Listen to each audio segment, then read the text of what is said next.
Colombia is about to put an end to an armed conflict that has lasted more than 52 years and left not just pain, but a serious contamination of the territories with anti-personnel mines and unexploded munitions. Today, this contamination reaches 52 million square meters, according to the records of the Directorate for Integrated Action Against Anti-Personnel Mines, DAICMA.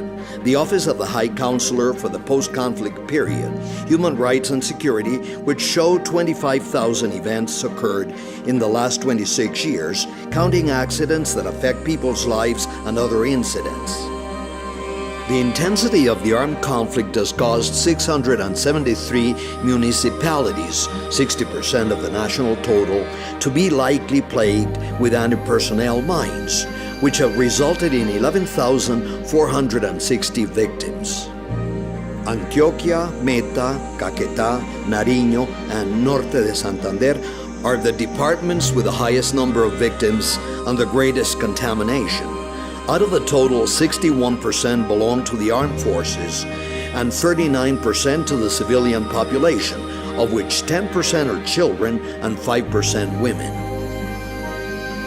The Colombian government decided to renounce the use of anti-personnel mines and accepted the commitments made by the states parties that signed the Ottawa Convention. For this reason, the defensive minefields laid around 35 military bases and the anti-personnel mines controlled by the armed forces up until 2006 were eliminated. In 2009, a battalion of humanitarian demining engineers was created, and in 2012, the first civilian humanitarian demining organizations interested in supporting operations arrived in Colombia. Today, there are 5 accredited organizations in Colombia: the Halo Trust, Handicap International, Norwegian People's Aid, APN, Colombian Campaign Against Mines, and ATEX. In August 2016, President Juan Manuel Santos activated the new Humanitarian Demining Brigade, which will increase the national capacity to about 10,000 persons.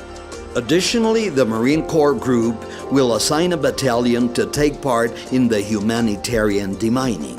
From this basis, Colombia wants to save lives and build peace out from the regions most affected by the war, because due to the intensity of the conflict, an unknown number of improvised explosive mine-like devices, which vary in composition, explosive charge, activation, and detonation system, were set up indiscriminately.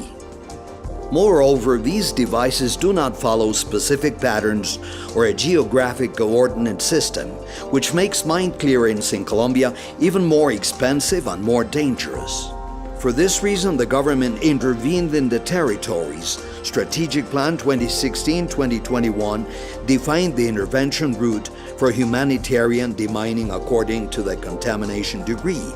High impact, 199 municipalities, medium impact, 291, and low, 183. To this end, in coordination with the Ministry of Defense and the General Inspectorate of the Military Forces, a methodological tool was designed to prioritize and narrow down focus to specific areas for humanitarian demining, intervening in those under greater impact. The final stage of the process will involve about 21 million square meters, 40% of the total contaminated area in Colombia.